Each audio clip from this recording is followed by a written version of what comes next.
বিয়েটা শেষ করে যখন আমার স্বামী আর আমার শাশুড়ি আমাকে নিয়ে আমাদের বাড়ি থেকে বের হচ্ছিল, এমন সময় দেখলাম এক বয়স্ক লোক সাথে এক মেয়ে ও একটা বাচ্চা মেয়েকে কোলে নিয়ে আমাদের সামনে এসে দাঁড়ালো। তাদের দেখে আমার শাশুড়ি এবং আমার স্বামী চমকে উঠল। আর বয়স্ক লোকটি বলল, আপা, আপনি কিভাবে এমন একটা কাজ করতে পারলেন? ওনার কথার উত্তরে আমার শাশুড়ি আমতা আমতা গলায় বলল, গফুর মিয়া, এমন একটা সময় তোমার মেয়েকে নিয়ে এখানে আসাটা তোমার মোটে উচিত হয়নি। আমার শাশুড়ির কথা শুনে লোকটি আবার বলল, আপনারা মা ছেলে আমার মেয়েটার জীবন নিয়ে ছিনিমিনি খেলবেন? আমার মেয়েকে রেখে আপনার ছেলেকে আর একটা মেয়েকে বিয়ে করাবেন? সেটা শুনে বাবা হিসাবে আমি কিভাবে চুপচাপ থাকতে পারি? দরজায় দাঁড়িয়ে ওনাদের কথাগুলো শুনছিলেন আমার বাবা। উনি এতক্ষণ চুপ ছিলেন, এখন বললেন, বেআইন সাহেবা, কোনো সমস্যা? না না, ওসব নিয়ে আপনাকে টেনশন করতে হবে না। তারপর উনি বয়স্ক লোকটার দিকে তাকিয়ে বললেন, গফুর মিয়া, তুমি যেহেতু চলে এসেছো তাহলে বাসায় চলো, ওখানে গিয়ে কথা বলবো। লোকটি ওনার কথাকে পাত্তা না দিয়ে আমার বাবার উদ্দেশ্যে বলল, এই যে ভাই, আপনি নিশ্চয়ই এই মেয়ের বাবা? বাবা বলল, হ্যাঁ, কিন্তু আপনি কে? আমি আপনার নতুন জামাইয়ের শ্বশুর। ওনার মুখে এমন কথা শুনে আমি এবং আমার বাবা দুজনে চমকে উঠলাম। বাবা অবাক হয়ে বলল, আমার মেয়ের জামাইয়ের শ্বশুর মানে? হ্যাঁ, আপনার এই কুলাঙ্গার জামাই আপনার মেয়েকে বিয়ে করার আগে আমার মেয়েকে বিয়ে করেছিল। আমার মেয়েকে আমাদের গ্রামের বাড়িতে পাঠিয়ে দিয়ে তলে তলে আপনার মেয়েকে আজ বিয়ে করছে। বাবা বলল, কি বলছেন এসব? বাচ্চা কোলে থাকা মেয়েটি বলল, হ্যাঁ চাচা, আমার বাবা সত্যি বলেছে। আপনার যদি বিশ্বাস না হয় ওদের মা ছেলেকে জিজ্ঞাসা করুন। আমি ওদের মা ছেলের অবস্থা দেখে বুঝতে পারলাম বৃদ্ধ লোকটি এবং এই মেয়েটি মিথ্যা বলছে না, নিশ্চয়ই কোনো ঘটনা আছে। তাই আমি ওখানে দাঁড়িয়ে না থেকে ঘরের ভেতর ঢুকে গেলাম। আমি আসার পরে আমার স্বামী বলল, রোশনি, তুই কাজটা ভালো করিসনি, তোকে আমি দেখে নিব। আমার বাবা বলল, আচ্ছা আপনারা ভেতরে আসুন, বাহিরে দাঁড়িয়ে গ্যাঞ্জাম করলে এই বিল্ডিং এবং অন্যান্য ভাড়াটিয়ারা চলে আসবে, তাতে সবার মান সম্মান যাবে। বলেই বাবা ওনাদের সবাইকে নিয়ে রুমের ভেতর ঢুকে গেলেন। ওনাদেরকে বাবা ড্রয়িং রুমে এনে বসালেন। তারপর বাবা বৃদ্ধ লোকটির উদ্দেশ্যে বলল, ভাইজান, কি সমস্যা আমাকে একটু খুলে বলুন তো। আমার শাশুড়ি বৃদ্ধ লোকটিকে বলতে না দিয়ে বললেন, বিআই সাহেব, আপনি ওদের বাপ মেয়ের কথা বিশ্বাস করবেন না, আমি সব কথা আপনাকে খুলে বলবো। আপাতত আমার বৌমাকে আমাদের সাথে দিন, আমরা বাড়িতে চলে যাই। বাবা ওনাকে থামিয়ে দিয়ে বলল, আপনার ছেলের সাথে যেহেতু আমার মেয়ের বিয়ে হয়ে গেছে, আমার মেয়েকে আপনারা নিয়ে যাবেন সেটা ঠিক আছে, কিন্তু ওনারা কি বলতে চায় সেটা একটু শুনি। তারপর উনি বৃদ্ধ লোকটিকে বললেন, আপনি বলুন, আপনি কে, আর সাথে এই মেয়েটিকে? বৃদ্ধ লোকটি কাঁদো কাঁদো গলায় বলল, ভাইজান, এ হচ্ছে আমার মেয়ে, আর তার সাথে যে বাচ্চা মেয়েটিকে দেখছেন ওটা হচ্ছে আমার মেয়ের মেয়ে, মানে এই মুন্নার সন্তান। আমি যতটুকু জানি মুন্না তো অবিবাহিত, তাহলে সে কিভাবে আপনার মেয়ের জামাই হয়? আর তাছাড়া আপনাদেরকে দেখে তো মনে হয় আপনারা খুবই গরিব, তাহলে এত বড় পয়সাওয়ালা ছেলে আপনার মেয়ের জামাই কি করে হয়? বৃদ্ধ লোকটি বলল, ঘটনাটি আমি আপনাকে খুলে বলি, তাহলে আপনি বুঝবেন। আমি গ্রামে রিক্সা চালাতাম। আমার স্ত্রী মারা যাবার পর মেয়েটা ঘরে একা থাকতো, ঠিক মতো মেয়েকে খাওয়াতে পারতাম না বলে একদিন এক লোকের কথা মতো আমি আমার মেয়েকে কাজের মেয়ে হিসাবে ওনাদের ঘরে দিতে চাই। সেদিন আমার সাথে আমাদের গ্রামের সেই লোকটিও ছিল, যে লোকটি কাজের মেয়ে হিসাবে আমার মেয়েকে ওনাদের বাড়িতে এনেছিল। আমি আমার মেয়ে এবং সেই লোকটি ওনাদের বাড়ির ড্রয়িং রুমে বসেছিলাম। একটু পরে এই ভদ্র মহিলা এবং ওনার ছেলে মুন্না ড্রয়িং রুমে আসে আমাদের সাথে দেখা করতে। ওনাকে দেখেই আমার সাথের মোস্তাক মিয়া বলল, আপা, আসসালামু আলাইকুম। ওয়ালাইকুম আসসালাম। কি খবর মোস্তাক, তুমি কেমন আছো? জি আপা, ভালো আছি। আপনি বলেছিলেন না আপনার ঘরে একটা কাজের মেয়ে দরকার, এই হচ্ছে কাজের মেয়ে, আর এই গফুর মিয়া হচ্ছে ওর বাবা। তারপর এই ভদ্রমহিলা আমার উদ্দেশ্যে বললেন, গফুর ভাই, আপনি কি করেন? আপা, আমি গ্রামে মানুষের জমিতে হাল চাষের কাজ করি, মাঝে মধ্যে সুযোগ পেলে রিক্সাও চালাই। অভাবের সংসারে মেয়েকে নিয়ে খুব কষ্টে আছি, ঠিক মতো ভালো মন্দ মেয়েটাকে খাওয়াতে পারি না। তাই মোস্তাক ভাই বলার সাথে সাথে আমার মেয়েকে কাজের বুয়া হিসাবে আপনাদের বাড়িতে দিতে রাজি হয়ে গেলাম। তখন উনি বলেছিলেন, আপনার কোনো টেনশন করতে হবে না, আমাদের ঘরে তেমন কোনো কাজ নেই, আমরা মা ছেলে দুজন ছাড়া কেউ নেই। আমি একটা চাকরি করি, আর আমার ছেলে এখনো ভার্সিটিতে লেখাপড়া করে। আপনার মেয়ের থাকা খাওয়া নিয়ে কোনো টেনশন করতে হবে না। আমি তখন দুঃখ করে বললাম, আমারও খুব স্বপ্ন ছিল মেয়েটাকে লেখাপড়া শিখাবো, মানুষের মতো মানুষ করব, কিন্তু গরিবের স্বপ্নটা পূরণ হলো না। সাথে সাথে সেদিন মুন্না বলেছিল, চাচা, আপনার কোনো টেনশন করতে হবে না, আমি ভার্সিটি থেকে এসে আপনার মেয়েকে পড়ালেখা শিখাবো, দেখবেন সে স্কুলের সার্টিফিকেট না পেলেও সব পড়তেও লিখতে পারবে। সেদিন ওরা মা ছেলে দুজনের কথা শুনে আমি খুব খুশি হয়েছিলাম। মোস্তাক মিয়া বলল, ভাইজান, আপনার মেয়েকে আমি এমন একটা সংসারে দিচ্ছি যে সংসারে কোনো ঝামেলা নেই, আর তাছাড়া আপা খুব ভালো মানুষ, ভবিষ্যতে আপনার মেয়ে বিয়ে দেওয়ার সময় উনি আপনাকে সাহায্য সহযোগিতা করবেন। সেদিনের মতো আমার মেয়েকে কাজের মেয়ে হিসাবে ওনাদের সংসারে দিয়ে আমি আর মোস্তাক মিয়া চলে আসি। এর মধ্যে ভালোই চলছিল আমার মেয়ের জীবন। যেহেতু উনি চাকরি করেন তাই দিনের বেলায় বাসায় থাকতেন না, আমার মেয়ে ঘরের সব কাজ করত। একদিন দুপুরের দিকে আমার মেয়ে রান্নাঘরে কাজ করছিল, এমন সময় কলিং বেল বেজে উঠতেই আমার মেয়ে রান্নাঘর থেকে দরজা খুলে দিতে গেল। দরজা খুলে দিতে গিয়ে দেখলো মুন্না সাহেব এসেছে। মুন্না সাহেব বলল, কিরে রোশনি, এতক্ষণ কোথায় গেছিলি? সে কখন থেকে কলিং বেল টিপে যাচ্ছি। আমার মেয়ে ভয়ে ভয়ে বলল, ভাইজান আমি রান্নাঘরে কাজ করছিলাম তাই খেয়াল করিনি। আচ্ছা আমি ভার্সিটি থেকে আসতে আসতে গলা শুকিয়ে গেছে, আমার জন্য এক গ্লাস পানি নিয়ে আমার রুমে আয় বলে উনি চলে গেলেন।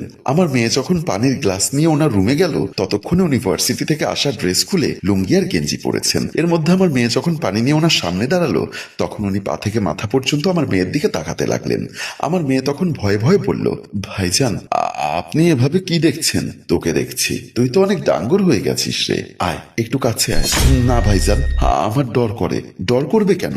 এই ঘরে তো তুই আর আমি ছাড়া কেউ নেই, আর তাছাড়া মাও তো আসবে সন্ধ্যায়। তারপরও ভাইজান আপনাকে আমার ভয় লাগে। তারপর মুন্না সাহেব বসা থেকে উঠে এসে দরজা বন্ধ করে দিলেন। ভাইজান আপনি দরজা লাগিয়ে দিলেন কেন? আজ আমি তোর ভয় ভাঙাবো বলেই আমার মেয়ের হাত ধরে ফেললো। এভাবে দিনের পর দিন সে আমার মেয়েকে ভোগ করে গেছে। একদিন রাতের বেলায় ওরা মা ছেলে খেতে বসেছিল, সাথে আমার মেয়েও ওদের সাথে খেতে বসেছিল। ভাত খাবার এক পর্যায়ে আমার মেয়ে বমি করতে লাগলো, যা দেখে ভদ্র মহিলার চোখ কপালে উঠে গেল। আমার মেয়ে বমি করতে করতে বেসিনের দিকে চলে গেল। আমার মেয়ে যখন বেসিনে বমি করছিল তখন উনি গিয়ে আমার মেয়েকে জিজ্ঞাসা করলো, রোশনি তোর এই অবস্থা কে করেছে? আমার মেয়ে ভয়ে বলতে চাচ্ছে না। উনি আবারও আমার মেয়েকে জোর করতে লাগলো। শেষ পর্যন্ত আমার মেয়ে নিরুপায় হয়ে বলল, আপনার ছেলে। কথাটা শুনে ওনার মাথায় যেন আকাশ ভেঙে পড়ল। এর মধ্যে ওরা অনেক চেষ্টা করেছে আমার মেয়ের গর্ভের বাচ্চা নষ্ট করতে, কিন্তু শেষ পর্যন্ত নিরুপায় হয়ে আমাকে আর মুস্তাক ভাইকে ডেকে নিয়ে যায়। আমি আর মুস্তাক ভাই যখন ওনাদের বাসায় যাই তখন দেখি আমার মেয়ে ড্রয়িং রুমে দাঁড়িয়ে দাঁড়িয়ে কাঁদছে। আমি ড্রয়িং রুমে ঢুকে আমার মেয়ের পেটের দিকে তাকিয়ে অবাক হয়ে যাই। এতদিন এই ঘটনা ঘটে গেল, কিছু ওরা আমাকে জানায়নি। আমাকে দেখে উনি বললেন, গফুর ভাই বসুন। আমি আর মুস্তাক বসি। তারপর উনি আমাকে সব কথা বলতে লাগলেন। ওনার মুখে কথাগুলো শুনে আমার পায়ের তলার মাটি যেন সরে যাচ্ছিল। সব কথা শেষ হওয়ার পরে উনি আমাকে বললেন, আমার ছেলে যেহেতু বয়সের তাড়নায় ভুল করে ফেলেছে, আমি আপনাকে 1 লক্ষ টাকা দিব। আপনি আপনার মেয়েকে গ্রামের বাড়িতে নিয়ে এই অবৈধ বাচ্চা নষ্ট করে ফেলুন। ওনার কথা শুনে আমি বললাম, আপনার ছেলের ভুলে আমার মেয়ের জীবন কেন নষ্ট হবে? আর গর্ভের বাচ্চা নষ্ট করা মহাপাপ। আমি গরিব মানুষ, এত বড় গুনাহের কাজ আমি করতে পারবো না। আমার পাশে বসা মুস্তাক বলল, ভাইজান তোমার কিছু করতে হবে না, আমি তোমার মেয়েকে নিয়ে হসপিটালে গিয়ে ওই বাচ্চা নষ্ট করে দিব। সাথে সাথে আমার মেয়ে বলল, না এই বাচ্চা আমি কিছুতেই নষ্ট করব না, প্রয়োজনে আমি থানায় গিয়ে ওদের নামে মামলা করব। আমার মেয়ের মুখে মামলার কথা শুনে ওরা মা ছেলে ভয় পেয়ে গেল। শেষ পর্যন্ত উনি বলল, আচ্ছা আমার ছেলে যেহেতু ভুল করে ফেলেছে তাহলে সেই ভুলের মাসুল আমার ছেলেকেই দিতে হবে। আগামীকাল আমার ছেলের সাথে আপনার মেয়ের বিয়ে দিয়ে দিব। এমন কথা শুনে মুন্না বলল, মা তুমি এসব কি বলছো? একটা কাজের মেয়েকে আমি বিয়ে করব?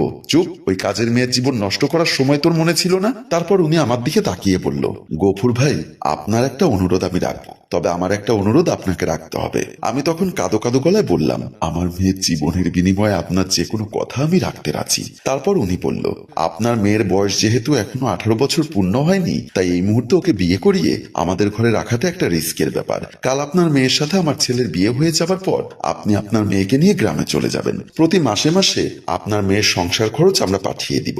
আর আপনার মেয়ে যখন 18 বছর পূর্ণ হবে তখন আমি সসম্মানে আপনার মেয়েকে আমার ঘরে তুলব।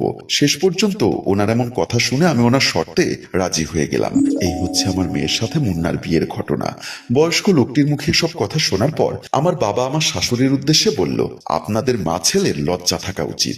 একটা গরিব মেয়ের জীবন নষ্ট করে আজ আমার মেয়ের জীবনটাও নষ্ট করেছেন। আপনাদের মা ছেলেকে পুলিশে দেওয়া উচিত। সাথে সাথে আমার শাশুড়ি বলল, ভাইজান আমার ভুল হয়ে গেছে, দয়া করে আমাদের মা ছেলেকে ক্ষমা করে দিন। আর যেভাবেই হোক এই মেয়েটাকে আমার ছেলে ডিভোর্স দিবে। কাবিনের টাকা সহ দিয়ে ওদেরকে আমরা বিদায় করে দিব।